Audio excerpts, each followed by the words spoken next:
I feel like a wreck too. It's just been a wrecky day. So I'm a little tired. It's been a hard day.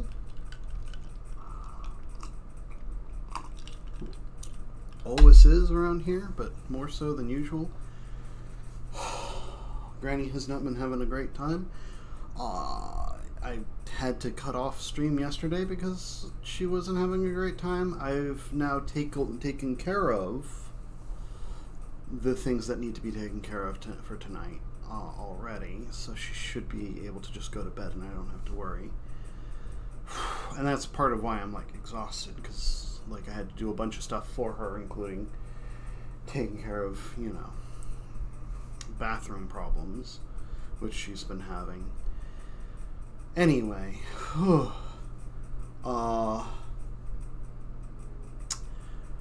I am gonna do the Marineford talk. Oh my god, and I don't know. Like, I've been condensing these down because I've been trying to skip over the character moments, which admittedly cuts like a huge chunk of the overviews, and just kind of focus on like the core themes for each arc and the ideas that are going into each arc, because then the individual character themes come in and relate to those central themes. And this story is just such a dispersed, such a intricately connected piece that it's hard for me to like come up with a way that accurately puts everything into the connecting positions in an easy way. And that's part of why it's so good, is because like you look at it and you look at it again and you're like, oh yeah, that piece connects there and there and there, and soon you sound like a rambling lunatic because every piece seems to connect everywhere else. So I have kind of settled in on this. I'm going to just kind of tackle the things that are at the forefront of each part of the story. And with Marineford, there's a lot. Loss is a huge chunk of this story. This story acts as the climax for what is book one of this series. Like, if this were to be printed into a novel form, the Marineford would be the climax of book one. Like, book one would end with Marineford. It'd be a thick novel, but it would end with Marineford. Actually, it would be a really, really fucking thick novel, now that I think about it. But this would be the end of this is essentially the end of the first part, the end of the first story, because like after this everything kind of resets. All of the difficulties and like stakes reset. They pull back, and like this is where there was a bit of a dip off in interest in One Piece, was right after Marineford. Because you have this story that is incredible, is such high stakes, so interesting, and then you follow that up with Fishman Island, which doesn't even, like, the crew's not even challenged in Fishman Island,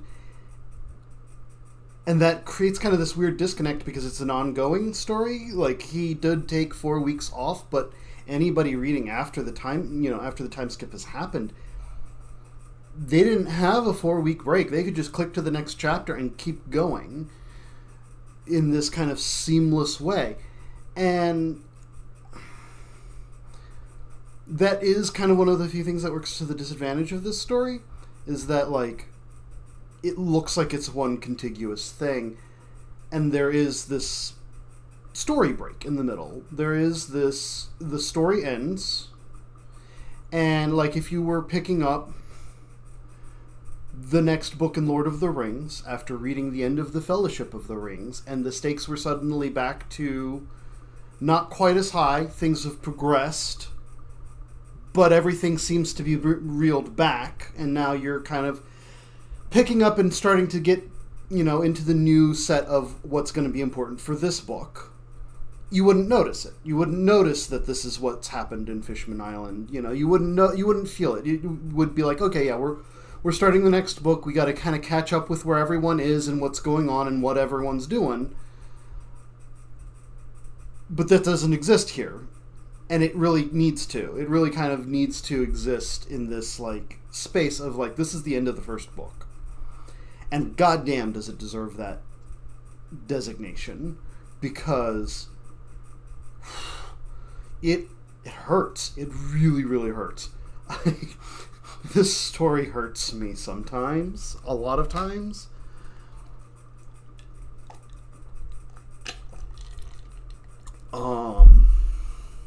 And Marineford hurts. Like, it opens up kind of showing you exactly what's going to happen with Shabondi Archipelago and us getting to see the other side of the Fishman coin from Arlong Park. We're getting reflections from Arlong Park. We've got people coming back from Arlong Park.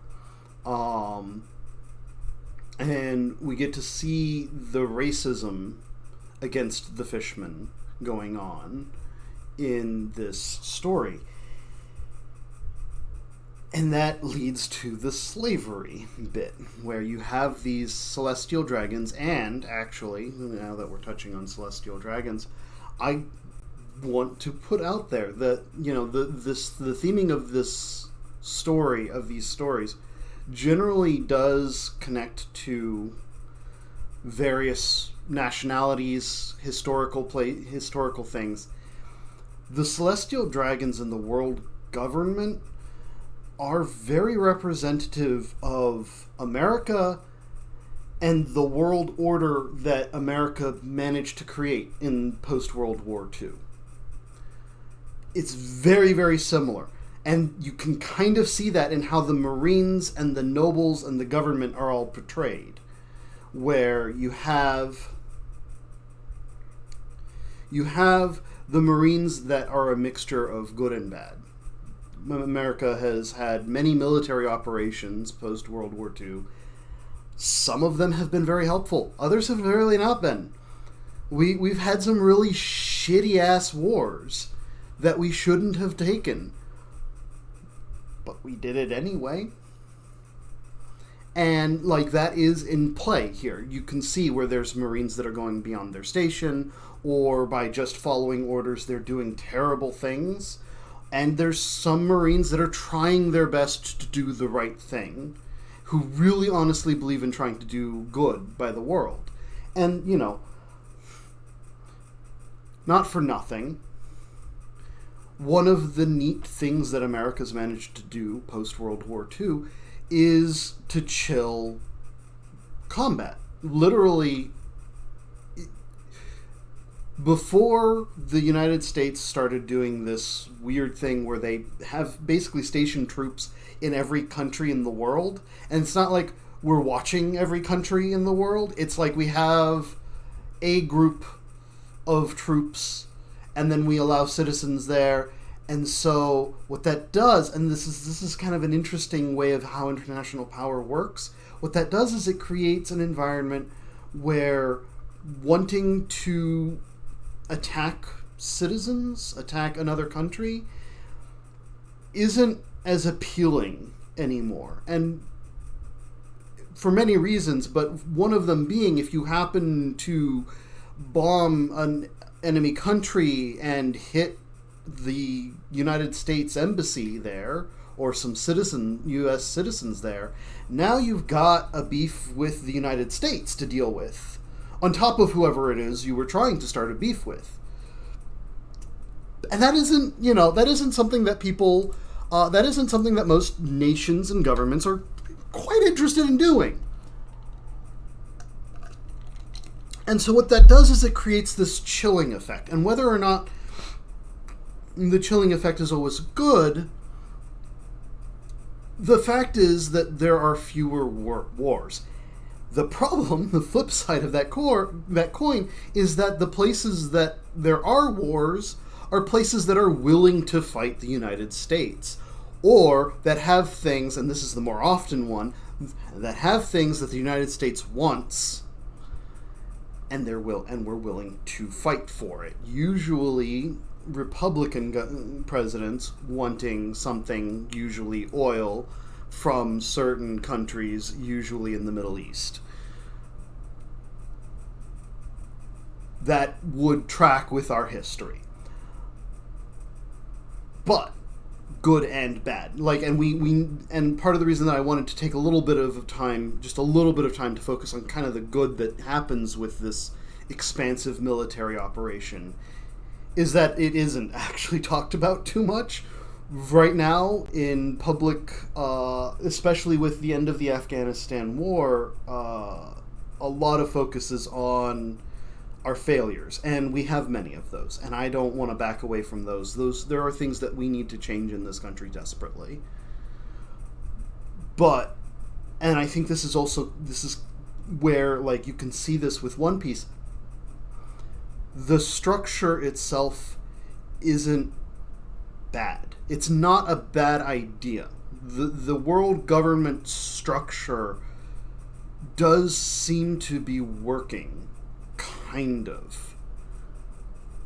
However, it gives outsized power to individual actors that can abuse the system. And worse, because of this cover, because of this massive amount of trade, it's given rise to a group of oligarchs who have gotten wealthy off of unchecked capitalism in the United States. They have robbed this country blind and gotten so large and so powerful that no law in any country can stick to them. You can't seem to punish these people. They can do literally anything they want. And does this sound familiar to One Piece? With the celestial dragons. They are so strong, they're so powerful, not physically. In a fight, they crumple in an instant. But money and power, money and status have gotten so bloated and so overwhelming that they can do literally anything they want to in the world, to the world. And there is no potential for retribution. Doesn't matter. They are too strong. Trying to stop them is folly. If they want something, they get it. Just give it to them. It's the easiest way. And there is some stark reflections that we really need to consider between how the world nobles act and how the American ultra-billionaire class acts in the world. Because that is how the ultra-billionaires act. They get whatever they want, wherever they want it, whenever they want it. That's it. And it might suck to hear it in such stark terms, but that's the reality of the situation. You want to talk about cabals of child sex slave rings? Look at the billionaire class. It's possibly not every single individual billionaire, and much like that in One Piece, there are several that disagree with how things are being run in the world, in the celestial dragon's little world. And look what happens to them. Look how fast they stop being powerful or notable or protected. How fast their status is removed from them. And this is exactly what happens in the real world, is, as long as the billionaires play the billionaire game of lie, cheat, and steal, of rob blind and do horrible things to the world and to the population in order to eke out every last dollop of currency they can get out of this world, The ones that stop doing that, the others turn on and rip apart. They feast on that one and take all of their assets and suddenly are even bigger and stronger. Amazing how that works. And that too is part of the theme for Marineford and the results of Marineford, which I will get into, because in the meantime we do have the main metaphor of the Shibondi arc, Luffy punching one of these bastards in the fucking face. It's one of the most satisfying punches in the series. Every time it recaps to that punch, I watch the recap because it feels so good. It feels so damn good. And it is a message. It is very much a message that we need to stop taking this bullshit. We need to stop accepting that these people are that much stronger than we are. Because they aren't. They make it hard for us to understand how much stronger than them we are, because they know that the minute that we understand that we are stronger than them is the minute that they lose all of their power. That's it. And that is what is at play in Shibondi. That is why, even though all three of those celestial dragons were ostensibly fine, they got hit. They got a little scuffed. They were ostensibly fine, but it's the status that's the problem. Their status is far easier to injure.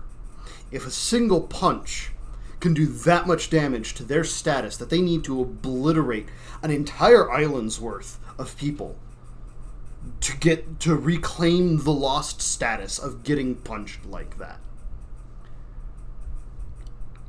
You have to understand how weak that status is, how worthless that status is,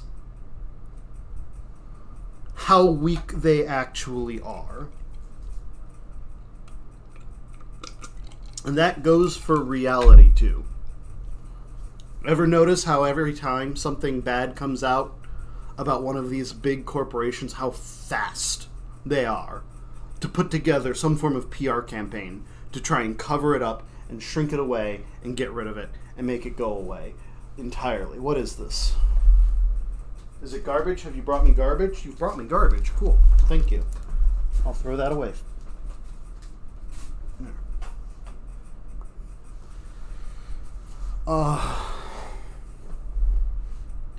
So, they know how weak they are.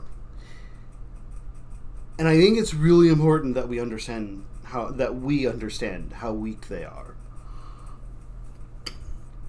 Billions and billions and billions of dollars doesn't mean jack shit if the people decide that you don't deserve it, that you're not handling the powers and responsibility you've been given wisely, which they haven't been. People will praise billionaires on either side, whichever billionaires agree with their political terms, but even the most giving ones, even the ones that give the most to certain whatevers, they give on orders of millions, which sounds like a huge amount of money, until you realize that to these people, they might as well have just fished a couple of dimes out of their couch cushions. That is comparatively how much money they've just given. Compared to how much wealth they have, this would be the equivalent of a normal person with a normal paycheck fishing around inside their couch cushions and plucking a few dollar bills out and handing and donating that. That is how much they care.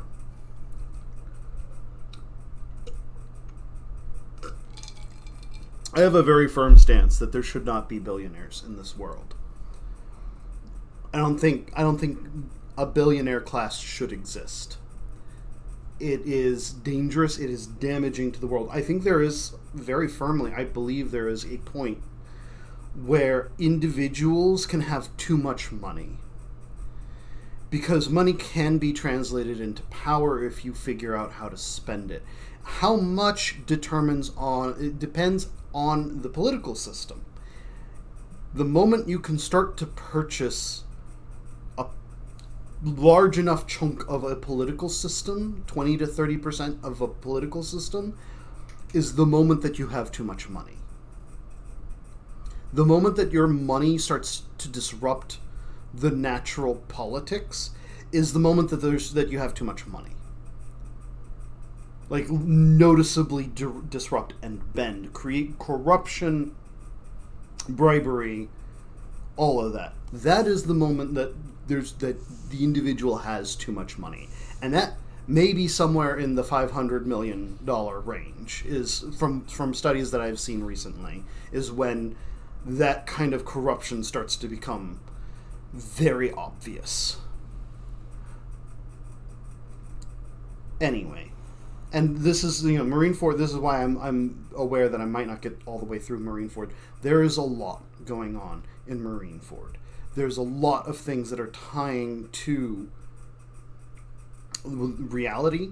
This is a climax. This is a call to arms. This is a big, big important part. And on top of that, the conclusion. Luffy punches this guy, and the Straw Hats lose that fight because they are a small group.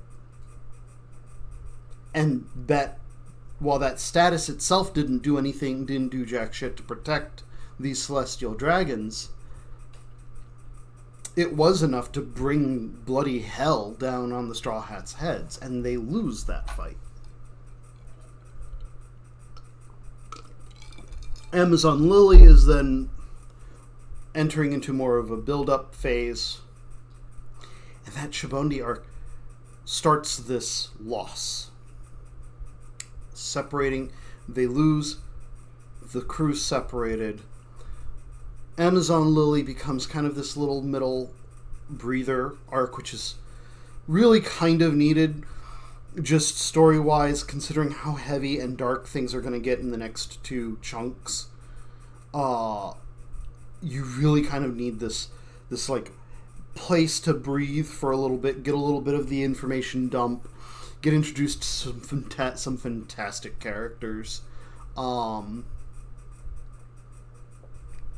before moving on to Impel Down. Impel Down is the start of rewarding people for everything that's come before.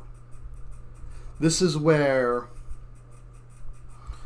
it really starts to take on the moniker of climax for this entire first half. Because you're getting Buggy coming back, you're getting the characters from Crocodile's organization coming back, like Mr. 3, Mr. 2, Mr. 1, Crocodile himself. You've got side characters coming back in and showing up all over the place.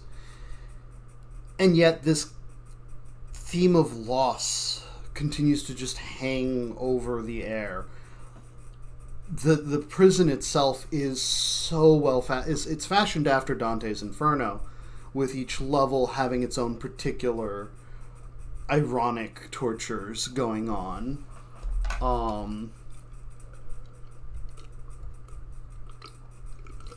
And all of the guards having demonic themes to them, including Magellan, who is probably one of the most interesting villains I've seen, because like a lot of people are like, well, why isn't he let out of this prison, yada yada yada, why isn't he like on the front lines?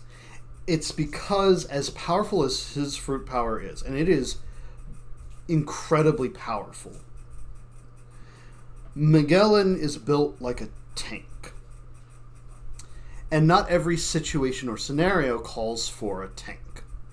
If Magellan were on a ship, he'd immediately have big weaknesses. Namely, sinking the ship. You don't You create a weakness that he wouldn't otherwise have. Magellan is so powerful because of where he is. This prison feels like it's almost built for him, although the reverse is more likely the case, where they hired him to be the warden after realizing his powers and how well his powers mesh with this prison. He moves slowly through the prison at all times. He moves with purpose, but he moves slowly. If this were anywhere else, where he had to maybe predict which direction people were going in, and couldn't necessarily guess that 100% of the time,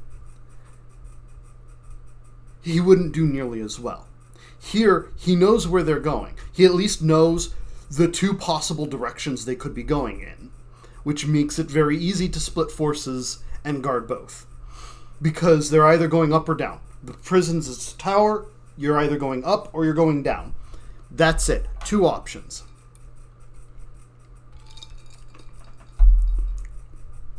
This allows him to be slow. This allows him to be this creeping master of his domain. And his ability allows him to move quickly between floors where others would not, because of how he can do a prison road and go through the air up through the holes that are left throughout the layers, because they made the prison so that it's easier to go down than it is up, because you're not getting out from down. You're not getting out when you're at the bottom of the ocean. That's just not going to happen. So we have this prison that is set up to be basically a nightmare. And sure enough, again, Magellan's abilities are just not the type that Luffy can deal with. And he loses again. And part of that is he doesn't have his crew with him to cover for him anymore. He's building a new ragtag group of people who come to his side to help, but they're not his crew. They're not people that he can trust implicitly. He doesn't need to trust them very deeply right now, but it does mean that he's operating at a functional weakness. Because he is lacking that trust factor. He doesn't have people around him that he can trust. And, Ace is taken out of the prison, and it goes on. He's lost again. He gets allies. He gets allies out of this. And this is the other theme to Marineford, is what you gain from the attempt, rather than whether you win or lose. And this is the other major thing. This is another important theme.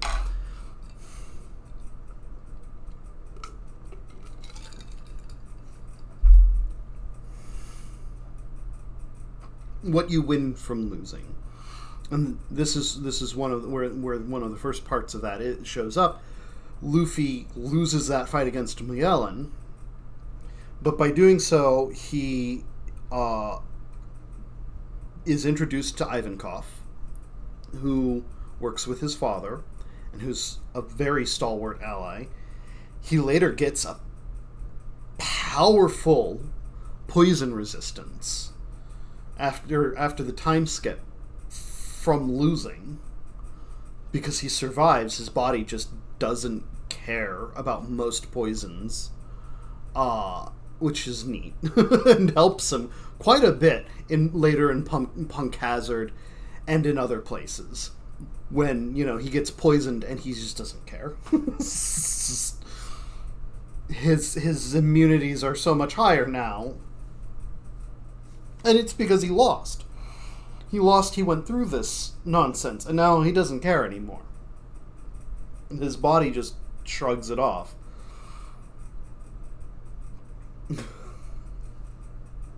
God damn. And we also get one of those moments of anti-power scaling, that you can't really state characters are stronger or weaker than other characters, as Mr. 3 proves incredibly important in dealing with Miguel and helping everyone get out of the prison.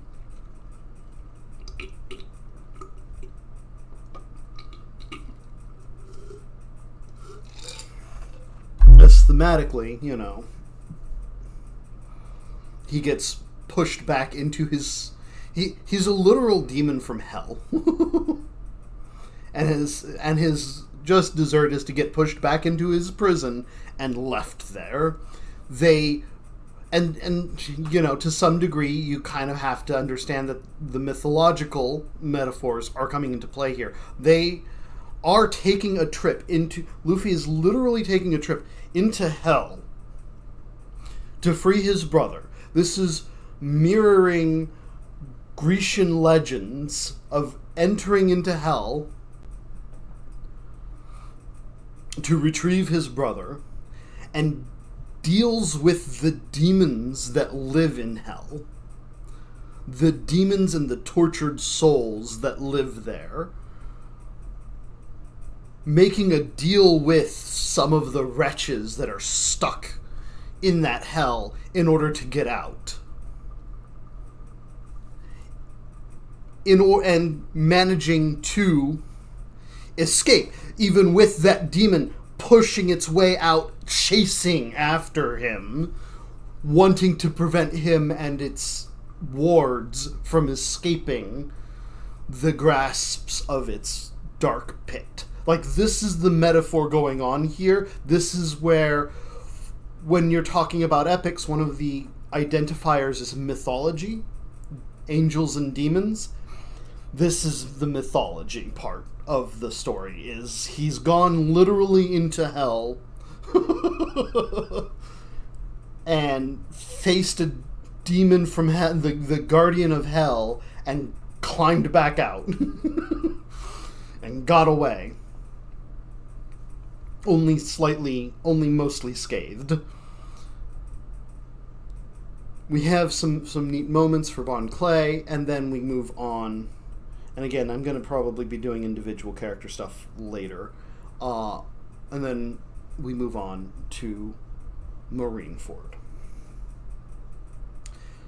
Where the last one was a mythological metaphor, this one's a far more real one. With it being quite legitimately a war zone.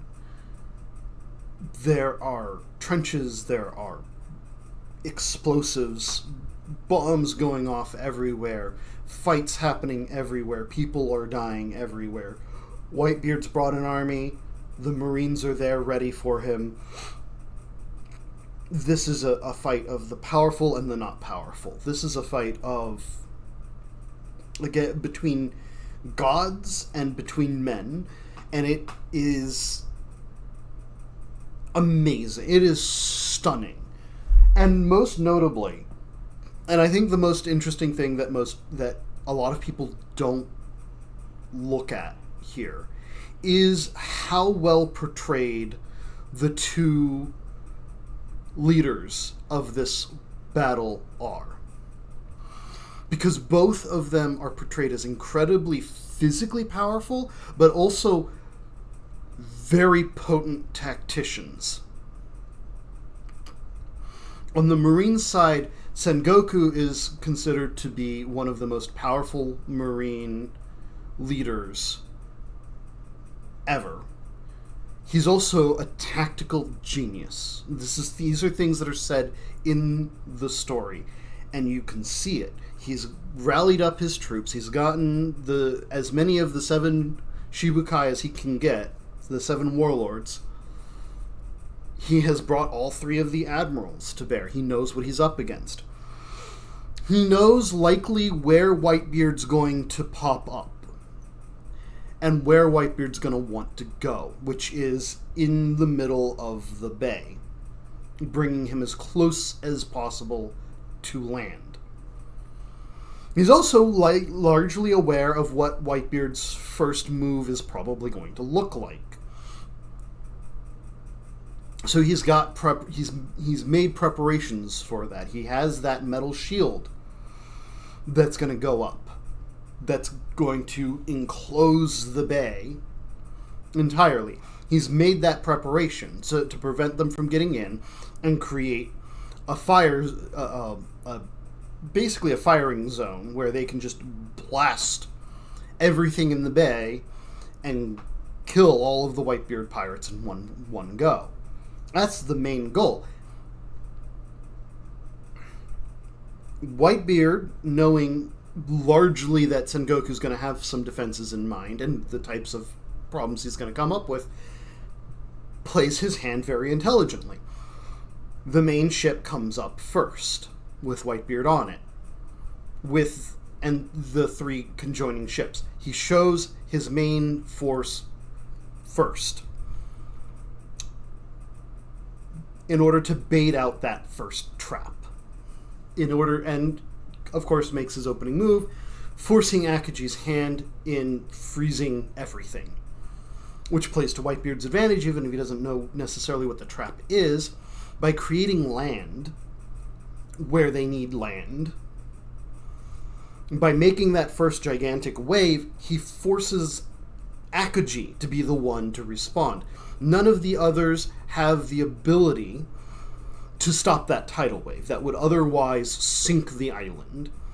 Akaji has to be the one to respond, which means that he's going to freeze everything. Which means that now there's going to be land. The ocean's going to turn to ice. There's going to be land everywhere. Sengoku responds by trying to keep them trapped, keep them contained.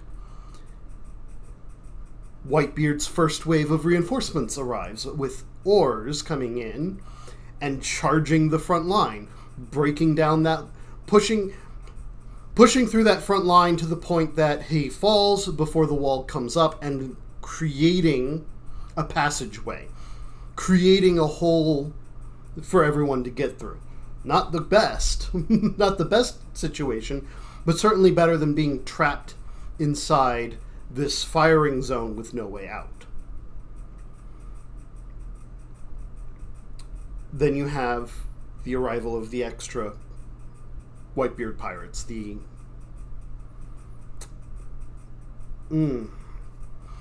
allied ships arrive, coming in from the back. Then you start to get the other plans that are going on, because it's not just Whitebeard and Sengoku playing here. Luffy was not expected, and Luffy throws a gigantic amount of chaos into the ring by bringing a whole ship full of people with their own agendas. Buggy wanting attention, Ivankov looking to protect Luffy, Crocodile wanting to kill Whitebeard, and a whole ship full of powerful pirates that end up turned to Whitebeard's side. It provides a lot of extra chaos and a lot of extra problems for Sengoku to try and deal with. My teeth are hurting, and that is making me not want to talk as much. I don't know why my teeth are hurting, but they are. And it hurts. It hurts a lot. Anyway. And on top of that, you have, once Luffy joins in, some of the Shibukai shift their positions, specifically Boa Hancock, who trades sides. But you also have, once the allied ships are in, and Sengoku's pretty sure that that's all of the reinforcements Whitebeard's going to bring, he calls in the machines. He calls in the Pacifista army, this replication of one of the Shibukai, given at Kizaru's light beams, because, of course, why not? Why not? If you're going to be really powerful, why not go whole hog?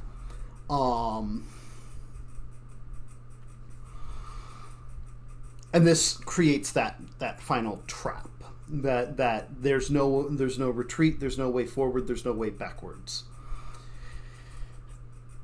The entire goal Sengoku's looking for is to create a sense of despair. Lava Bastard. No, I don't want to say his fucking name. Fuck him. Akainu.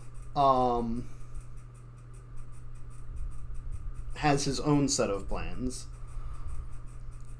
He goes around, he tricks the Allied squadron into attacking Whitebeard. Or at least one member of the Allies into attacking Whitebeard. And this is one of those moments that is really, really interesting. Because they're in this trap. Him and his ship and his allied ships are in this trap now. And it really looks bad. It looks really, really bad. So when Squall stabs Whitebeard in the back, and it's the first major blow that Whitebeard sustains in the war. It's a moment. It's a moment of pause. It's the first successful plot, and it's Akainu's plot. It's this person that wasn't supposed to be plotting, and Whitebeard attributes that to Sengoku. He doesn't want to believe that Sengoku would do something as underhanded as this, and this is again like where these two are very fascinating characters, as they both are pretty aware of the other one's style. They're both pretty aware of how the other one thinks and plans, and that's what has made this sort of chess game so engaging as they move their pieces around the table to try and get to their goals.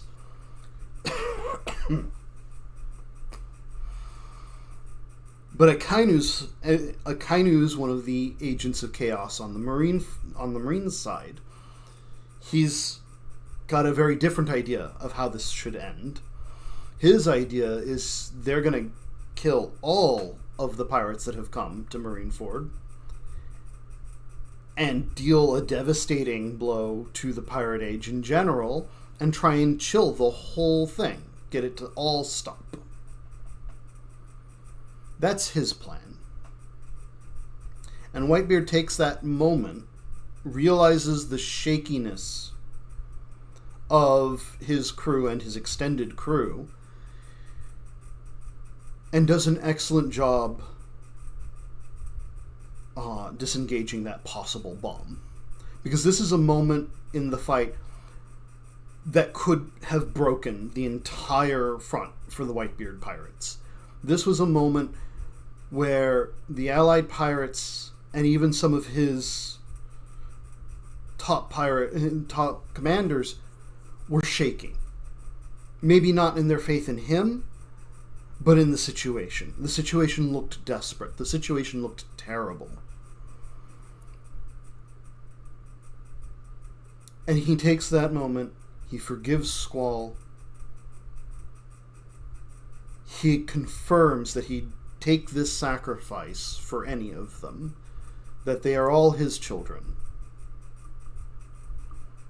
and uses that to fuel his troops, to get that second wave of energy through his troops, to push into the plaza, to get through the walls and keep going. And it's fascinating because all this time we're kind of following Luffy as he does this mad dash to the platform where Ace is. And it's fascinating because a lot of people have commented how like the story just continues after Luffy's part and the story's done, without noticing that the story actually started well before Luffy got there. He came up in the middle of it, and he leaves before the end. The story going on here has nothing to do with Luffy. And I'm not kidding. It has nothing to do with Luffy. This isn't a story about Luffy. Oftentimes, big things happening in the world are not about singular people, especially singular people that popped up in the middle of the thing and left before it was over. This is a war. This is a war between functionally two nations that are duking it out, and one, wants to purge the other, and the other just wants something back. That's what's going on here. That's the story. This story, and while Luffy acts as an agent of chaos in here and becomes a tool that Whitebeard uses, he does use Luffy. He acknowledges Luffy's spirit, yes, but he also can tell that this kid's going to just keep going forward, and realizes that if they're going to have a good spear, if there's something that's going to punch through that front line, Luffy's going to be it. Whatever chaos peels off of Luffy's push is going to be advantageous for Whitebeard and his crew. This is the person to put the chips on. So he aligns his troops with Luffy and has them literally just take advantage of the chaos that Luffy is creating, banking on him getting to that platform. Or one of them, if they get the opportunity. But at the very least, they're going to peel off the strongest into favorable matchups. This is where things are really interesting. Because Luffy is acting as a spear, he is tripping every single line. Every single point where someone on the Marine side would look at him and go, I need to stop that person. Smoker goes in, and Mihawk goes in, and then the admirals go in. Every single line that he crosses allows the Whitebeard pirates to go, this is my fight. Rather than one of them being at the front and maybe not getting to make that decision. Rather than, Marco being at the front and not getting to pick which one of the admirals he's willing to pin down and keep in a fight. Maybe he ends up stuck with fucking Akaji, who is probably the worst pair-off for him. Rather than, I believe he fights Kizaru mostly in that moment in the plaza, because he can handle Kizaru. This is it allows the second best swordsman to battle with Mihawk, to pick his battle with Mihawk, to know he can handle that, he can take that fight. It allows them to pick their battles, which in a fight like this, where there's so many powers and so many ways to play off of each other, is incredibly important. Being able to choose which opponent you're facing is so important. And that's what he banks on Luffy to give him, is the opportunity to have his crew pick their fight. Rather than his crew getting in a jumble and some of them probably getting stuck in inopportune fights, in fights where they're at a disadvantage, they can now pick the fights that they believe they can win. They can pick advantageous fights for themselves. And this is what holds the line against the Marines' otherwise overwhelming forces, is that ability to take slight advantages, to cut tiny advantages into this behemoth and create a path. It's such a, in terms of the tactics of the battle, in terms of the ideologies and the imagery and the mythology and the metaphors going on, it is a trip. And it is an exhausting, harrowing trip. And to have them go through this much hell, to have Luffy lose and lose and lose and lose and go running into a storm that he can't hope to compete with, to have him have to punch his own grandfather in the face, despite his family, which, yeah, he doesn't necessarily care too much about his grandfather, but he also does care about his grandfather. They don't have the best relationship, but they do care about each other. And to have him have to make that blow and make it to the platform and free his brother and have that small success, that moment of success, that moment of it's going to be all right. I might have lost every fight coming up to this platform, but I won this one.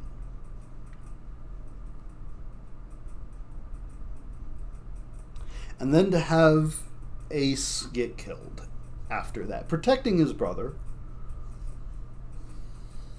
on the retreat. Oh, God.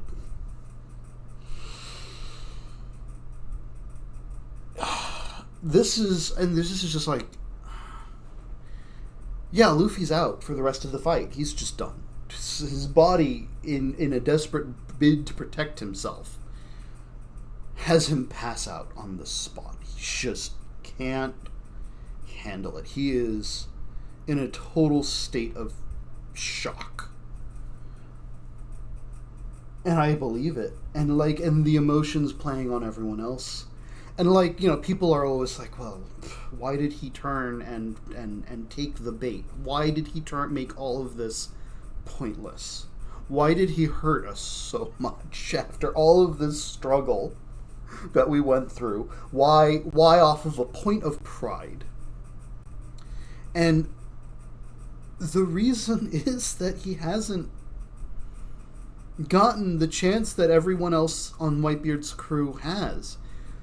Whitebeard, before Marineford, we've seen him with patches on his body, with IV tubes in his arms and oxygen in his nose. He's on life support. He's old. He's dying. Old age is kicking his ass.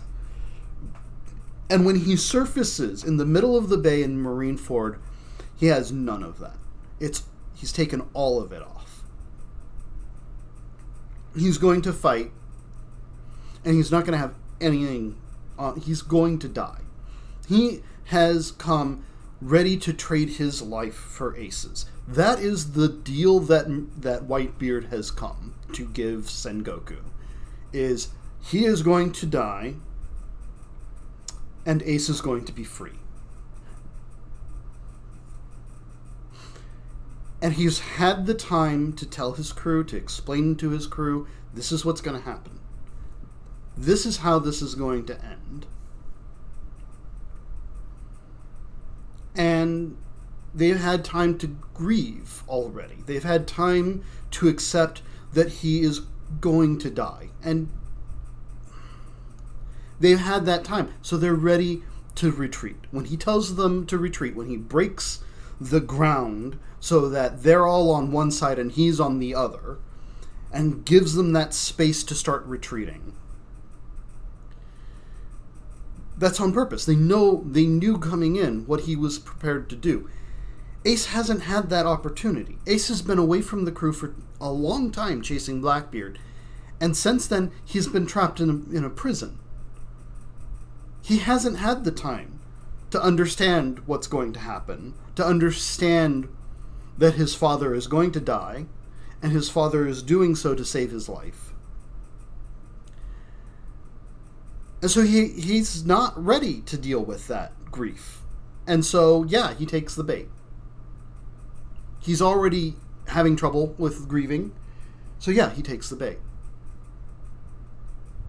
And it costs him. And it costs Luffy. It costs Luffy a lot. And, to his credit, it's only a moment. It's so terrible because it's only a moment. He takes that bait. He takes that bait for a moment, and then he realizes Akainu's not something he can actually fight. And he prepares to leave, but Akainu's already gotten enough ground that, due to an unlucky circumstance, Luffy's godlike luck failing for a moment, pulling that scrap of paper that is Ace's Vivre card free and blowing it just centimeters into range of Akainu's attack. Just bringing him that just close enough. We are talking about a scenario of where centimeters and seconds matter. It creates the situation where Ace's only choice is to take the blow, is to stop Akainu from hurting his little brother and dying for doing so. And it's just, oof. And we get the found family stuff, and we get the loss and the purpose, the points of life, the purpose of life, the things that people desire in life. And the simple things. Ace's journey is one to find out if it was worth it for him to be alive.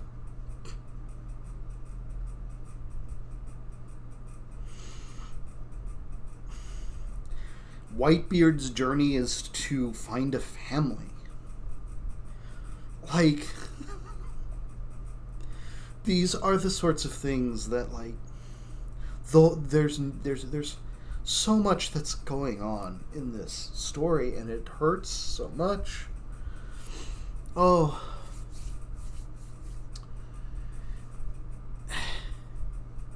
And then, and to have Whitebeard survive to see that too, is just like, just hurts all the more, because he's giving up so much to see his son die in front of him.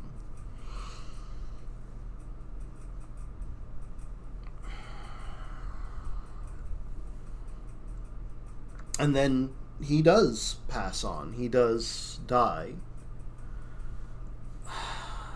as well. And God, I really want to do some prediction video at some point, because the whole Blackbeard stealing Whitebeard's fruit, I have theories. But I gotta get through the rest of this first.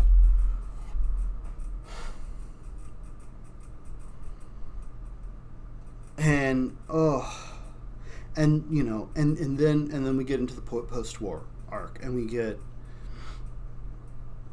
Luffy's and Sabo's backstory.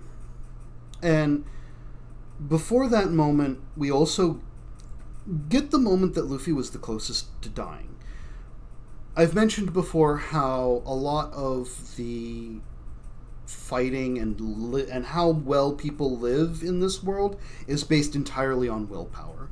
When a person's will to continue to live depletes, they die. That's usually the cause of death. Rather than anything else, there's very few things that can supersede the will to continue to live, which is usually poison, having your heart cut and stopped, head cut off. Bullets can do it if enough are put in the body and it's into the head or heart, or certain diseases and old age. Like, there's only a handful of things that can kill you even if you have the will to keep living in this world. Like, that is the world. As long as you have the will to keep living, there are very few things that can actually kill you. But the loss of the will to live as trade-off is something that can kill you in this world. And we see that with Luffy. After the war, he's lost his will. He's lost his will to live. He has suffered so much, and he's lost his only remaining, as far as he knows, brother, who died right in front of him. And yeah, he's lost. He doesn't know. He can't think of what he has left to live for. He's lost all will to keep going. And this is where, Jinbei being there and helping him and talking him through it and being there to hold him down, to keep him from literally committing suicide, which is what he's doing in the forests when he's bashing his head and smashing his wounds against the rocks and the trees and trying to hurt him. He is trying to open his wounds. He is trying to die. He just wants to die. He just wants to end it. And it is the closest Luffy comes to actually dying in this series, because he's lost his will to live. He's lost everything. And it takes Jinbei helping him talk through. And the backstory is an excellent use of a grieving tool, of him explaining and remembering the happy times that he had with his brothers, and the pain of the previous loss, and remembering that he's gone through this loss before. He's survived. As much as this loss hurts, as deep as it cuts, he's survived this loss before. He can keep going. He can get up. And that line with Jinbei, what do you still have? You can't get back what you've lost. What do you still have? Reminding him that he does still have a family. He still does have his crew. That they will be there for him when he needs them. And it gives him the spark and the will to live again. It gives him back what he needs to keep going forward. To pick up the ashes that are left and keep moving. It's so freaking powerful. And we don't see the reflections of what is earned in loss, what you gain in loss, until much later. Though we do immediately get to see him understanding how much bigger and stronger people are in the world, how much more challenging the world ahead is, and that if he keeps going now, it's not going to be long before his entire crew is wiped out in front of him. And that what needs to happen is they need to get stronger, they need to take some time, and they need to get stronger. That's an immediate gain off of this. Later, we get the poison gains, we get the individual growths for each of the characters, and we also get the notoriety. He made a rapport with the Whitebeard pirates. He made a rapport with Smoker in this. This is where Smoker starts to really respect him. This is where, the military cracks over this fight. Things were taken too far. The people who are there to do the right thing were shown the ugly truth of this thing that they're supporting. It's been laid bare. This isn't a total win for the Marines. Even though they declare it is, it isn't. It cracks at the foundations of the Marines. It cracks at the foundations of the world. Things that Whitebeard was doing to keep the world safe. He wasn't, this force of bad. He wasn't even really a terrible force at all. The only reason he was picked on was because he was getting weaker in his old age. They thought they got the proper bait to bring him. That's it. That's the only reason that he was picked. They wanted a Yonko. They wanted one of the emperors, and they got the bait delivered to them. So they used it.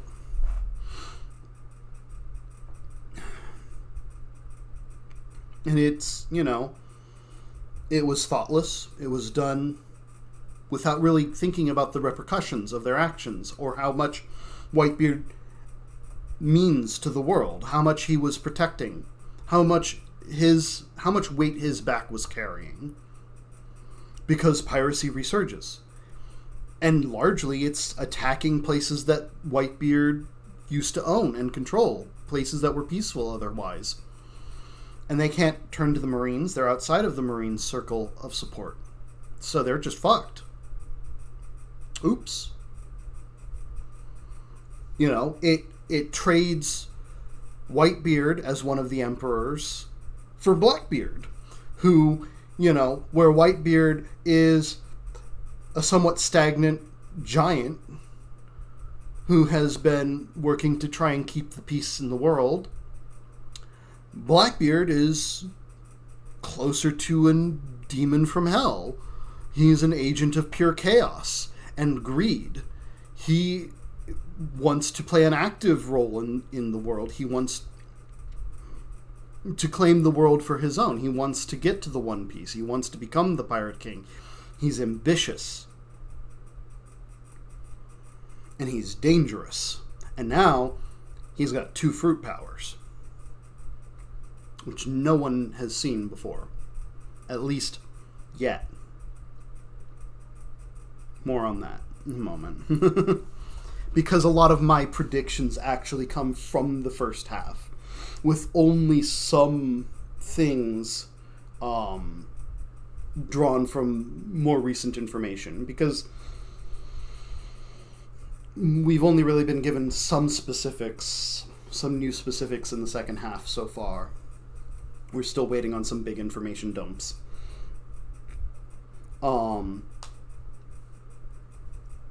But yeah, so there's and then the other things of like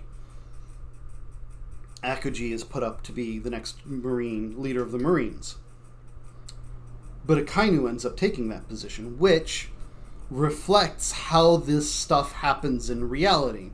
In reality, when it turns out an organization that everyone thought was doing the right thing is not, in fact, doing good things, the people that are there to do the right thing, they start to leave. And that seems like the honorable thing to do. That seems like the smart thing to do. But the result of doing that is always that someone that is willing to do the bad thing takes over. They fill that spot. The person doing the bad stuff fills that spot. You traded Sengoku, who is someone who seeks to do the right thing to keep the peace, who was willing to end this war before it got too bloody, because they had already claimed what they were there to get. And anything more would lead to just more death and suffering than was necessary on both sides. You traded that for Akainu, the man who, in the same situation, was the one urging the Marines to keep pushing the attack, to make sure that they killed every last pirate, got every single body, made sure that everyone was dead. Now, Akainu runs things. Sengoku didn't like the face of the Marines, didn't like how it looked. He thought that this was a tarnished justice. This was not right. So he stepped down. He left. Akainu took over, because Akainu saw that and he's like, yeah, that's exactly what I want. That's who I am. That's who this place should. That's what this place should be. And you know what? This is what happens in reality. This is what happens in reality. When fucking Trump took over in America and people quit their jobs in large numbers in any of his agencies in his administration, he just found a sycophant who was more willing to suck his dick than the last guy. That's all that happened. This is just the power of that agency has now just been given to someone who's willing to do whatever's being asked of him, whether it's legal or not. Who cares? They've got all the power. They're going to use it. This is what happens in reality. This is the reality of the situation. And there's no good answer for it other than don't let assholes get power. There's no good answer for it. But that's what happens in reality, and that's what happens in One Piece here. Everything gets worse. When good people leave, bad people take over. That's always how it happens. Because if good people have left over a moral problem with what has morally happened, like a moral decision, the next guy to fill that spot is not going to have that moral quandary. They're not going to care. They're going to agree with the side that the previous person didn't agree with. That's what's going to happen. It's going to happen every single time. You'll never have it go in the other direction.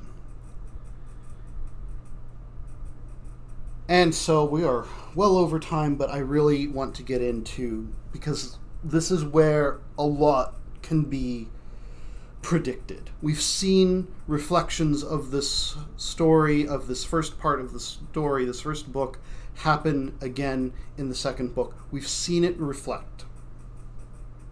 And we now are seeing hints of a core thread for a story like the Odyssey happening, where you have this treasure at the end of the road, this thing that everyone's going towards. And because there are certain things that are needed, certain qualities that are required, what has happened is that through greed and desire, this treasure has created guardians for itself. Literally, Big Mom and Kaido, and this is something that we kind of got insight into with the recent update of Roger's backstory and the fight against the Rock Pirates. Kaido and Big Mom have been chasing this treasure for a very long time, but they do not have the qualities to ever get it. They will never get to Laugh Tale. They will never make it. Neither of them will ever be the Pirate King. They just don't have the qualities. They don't have the basic qualities needed to get there. But because of their lust to get this treasure that they will never see, they have become the Minotaurs wandering the maze, protecting this treasure that they will never get. They are the guardians. They are the ancient mythological guardians protecting this place. It has created its own guardians, its own its own giants protecting the treasure. And that's why we're getting the two of them going off together in Wano. From that, you can then see the relationships of the other two. Blackbeard is the rival. Blackbeard is the other one that wants the treasure really, really badly and has most of the qualities required to get it. He is the selfish rival. He is the one that's going to be probably the most difficult to deal with. I didn't even probably guess the next three arc names. We're going to have Elbaf after Wano. We're going to have Laugh Tale after Elbaf. And we're going to have Mary Joyce after Laugh Tale. And that'll be the final storyline. Because... And we're likely to have the fourth poneglyph happen in Elbaf. And that's probably going to be where Blackbeard is fought, at least the first time. I wouldn't be surprised if what we have happen is the fourth poneglyph is found in Elbaf, and Blackbeard, one of Blackbeard's crew members, probably the one that can change face, has gotten this weird copy ability.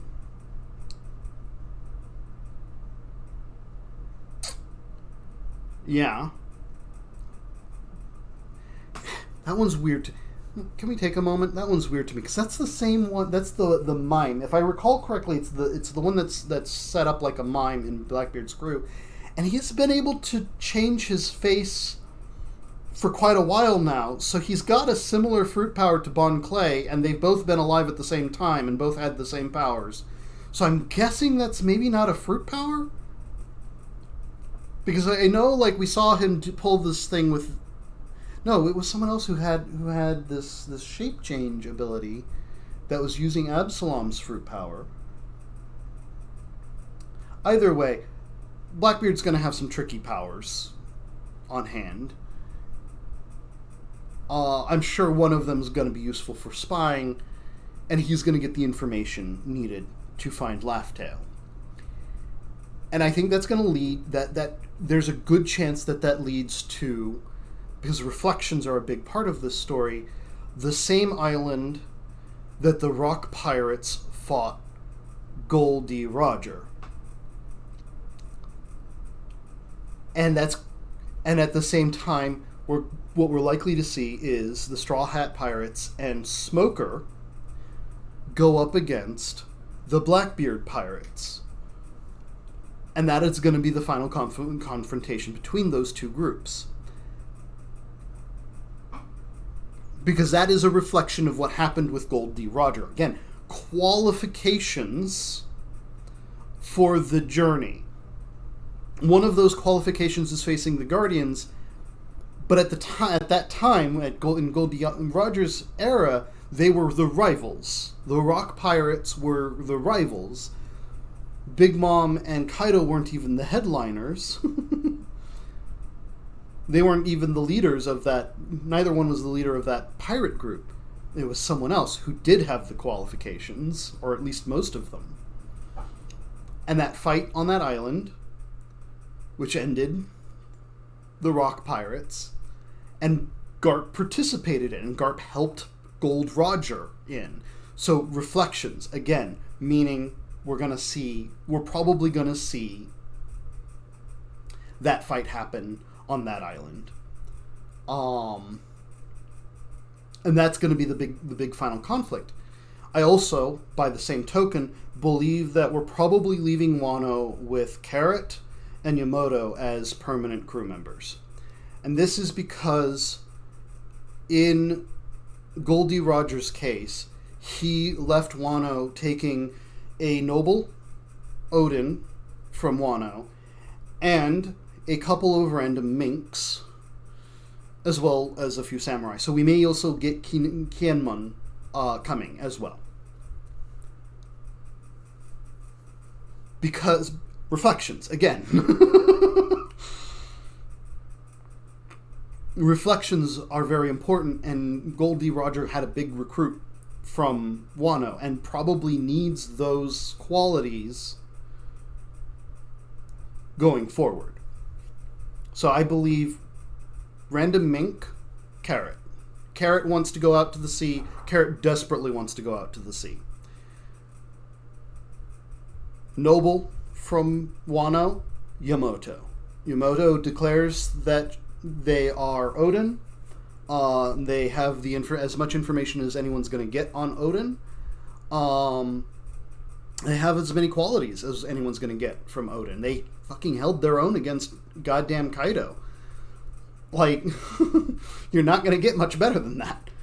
And then probably 1 or 2 samurai, which was another thing that Gold Roger brought with him. So, most likely Kienmon, maybe one of the others. Who knows? We'll see. We'll see what extra we get. Reflections. Things are being set up. In the older stories, in things like the Odyssey and the others, someone like Shanks, who, by the way, Shanks' role in this story has been the primary antagonist. He is the one that has been driving Luffy to his goals. He is the one that gave Luffy his goals. Luffy's goals before Shanks gave him the hat were just to join Shanks' crew. Shanks gave him a goal and a dream, and while people often conflate antagonist with villain, that is the role of the antagonist. The antagonist is the one that creates the incitement for the hero. And his role in this is going to be guide. I think that guide and probably final protector. I think that when we get to Laughtail, Shanks' either going to meet Luffy on the same island that, he's probably just beaten Blackbeard on, or at Laugh Tale itself, having been on Gold D. Rogers' ship and knowing roughly where it's supposed to be. He also just knows he doesn't have the qualifications to understand or use whatever is on that island, so he's never gone there himself. He will, however, serve as guide and as final protector, the one that stands in the way to make sure that the hero is ready for the can of worms they're about to open up, because anytime you got a treasure this size, it's not just going to be a bunch of golden jewels. I do think that there's probably some gold there, because Gold D. Roger does not strike me as the type to just tell the world sight. Was the friends along the way. But I think the most important thing on that island is the Rio Poneglyph, which no one has the qualifications other than Robin at the moment to use. No one else can. And what Shanks's purpose is going to serve is to test Luffy's crew, to make sure that they're ready for the war that they're going to start. The moment that they read the Rio Poneglyph. Because the moment that they do that is the moment that that Luffy becomes the Pirate King, and every person that's ever helped him becomes the worst villain the world government has ever known. The implications of him knowing what's on that poneglyph are dire. It will start a war. So Shanks is going to be there to make sure that Luffy is ready to deal with this. And, in typical One Piece fashion, this is probably going to turn into a beatdown, which will be fun. And heartbreaking, probably. But we'll then move into the poneglyph. And a casual guess would be that the Rio Poneglyph is probably going to describe some light genocide that the current world government participated in, considering that there's this 100-year gap of war, immediately after which the world government suddenly appeared. And also an island vanished. So I'm going to go with light genocide. Just, this is one of those guesses that are very, I can make that guess off of fucking Water 7. And Robin's backstory. I think that's a pretty easy guess to make. That's going to be a part of what's on the Rio Poneglyph. I have to wonder if, maybe the whole island is... Because, there's this missing island. And we know that the world government doesn't want anyone to have the information that's on the island, right? We also know that the world government has a nice habit of burning an island into the sea, sinking an island. So why wouldn't they have sunk this one? And what came to mind is that either the island itself is made of the same material that the poneglyphs is made of, or the entire island itself is a giant poneglyph, which would be interesting. With places to put all of the other poneglyphs to create one piece of information. Once we get that information, it will trigger the final conflict. And we already know that this government is corrupt. It is disgusting. The world nobles, we've already seen them. We already know that that's just a problem that's going to have to be solved. That is, and this is what is considered the ultimate villain. So, where Shanks is kind of the inciting antagonist, Blackbeard is the face villain. The world government, the king that sits on the empty throne, is the ultimate villain. In historical fantasy terms, the ultimate villain is usually a reflection of society. It's usually a reflection of God. It's something that is just far bigger than any individual. It is so in this case, that metaphor is going to probably be the king that sits on the empty throne. My guess is that another piece of the information on that Rio poneglyph is that the people who come from the lineage of D used to live on that island, and that is where the devil fruits come from. That is where the devil fruits were made. That is where the powers and abilities of the devil's fruit originated. And the people who were the caretakers of those fruits had better control over those fruit powers than other people. Had a genetic capability to handle at least 2 fruit powers. And that when the world government genocided this society, enough survivors fled to have a progeny that over the course of 800 years or so has grown to hundreds of thousands of people scattered throughout the world who have this D in the middle of their name that they don't know what it means. I think that this is one of the things that Roger discovered and that he talked about with Whitebeard in secret, that Marco might have overheard and didn't necessarily understand, took it as rumor. And then when Blackbeard takes a second fruit power, Marco goes, it's because of his weird body, because of that D in his name, which would imply that anyone else with the D in the name could have a second fruit power. I think this is, and the reason that this is such an important piece of information to keep quiet is that there are hundreds of thousands of these people floating around, and even if genetic drift has caused it so that not every single one of them could handle 2 fruit powers, the fact that even if a few of them could, the world would be in havoc. It's maybe a bad bargain to trade the ability to swim for a single fruit power, especially when fruit powers can vary quite drastically in terms of strength. But if the bargain is for 2 fruit powers, well, that is an incredible amount of power, and that's a lot of danger. And also, the people with the D in their names, most of them don't join the Marines. A few do, but most of them don't. So it's so it would put the Marines at a drastic disadvantage if it became well known that people with the will of D can have 2 fruit powers. This is why they're terrified of Blackbeard. This is why they elevated him immediately to the status of Yonko.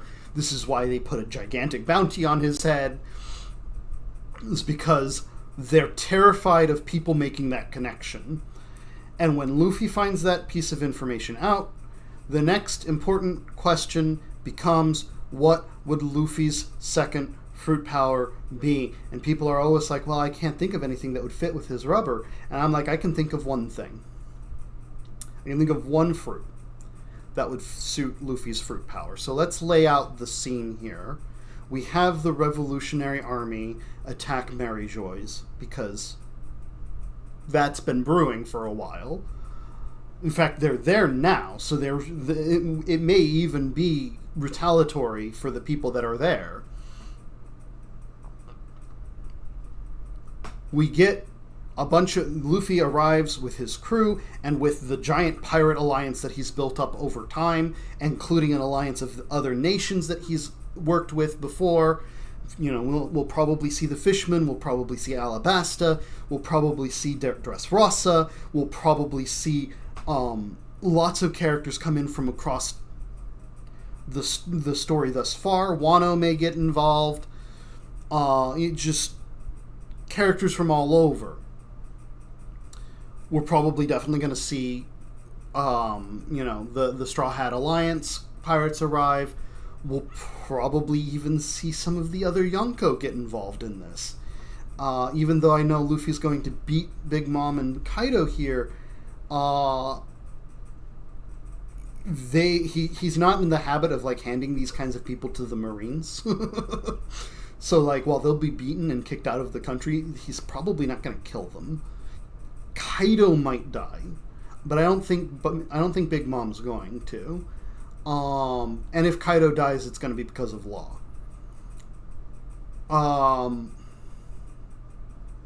So we get this big war. Luffy's come with his entire crew and everyone that's helped him, and the people inside the Marines who disagree with what's going on. Akaji, Smoker, Garp, the people that we've built up inside Kobe, who are ready to turn sides, who will turn sides for Luffy.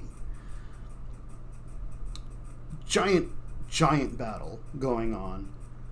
As per usual, Luffy will make it to the top of this tower, to the empty throne room, in time to see Sabo fighting the king who sits on the empty throne, who happens to have 2 fruit powers himself, who happens to be a member of D, who probably betrayed the island and allowed the Marines to genocide, who took control of the world government, who created this entire problem.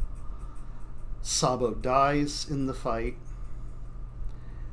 and has the fruit ready to pass the fire fruit on to Luffy, who will inherit the will of his 2 brothers and finish out the series. As a writer, seeing the pieces in place, seeing the reflections going on, this is the scene that I'd be working towards. This is where I'd be going with this. I'd see that Ace had died, and I'd be like, yeah, well, you know what? We have another brother who now also has the fruit that really would fit Luffy quite well. Yeah. That's where this is going. And I love it and I hate it. I hate it because it's going to hurt. It's going to hurt a lot. But I love it because it's so well done. And it's just like, oh God. You know, and I mean, like, there's a bunch I could be wrong about. But, like, I feel like at the core, Sabo's going to die. I can feel it. I can feel that Sabo's going to die. And I also really feel that Luffy's going to get the flame fruit. I think that's how this ends. Because the symbolism and the metaphors that have been built up to this point all point to that being the outcome. And this is where clever writing comes into play.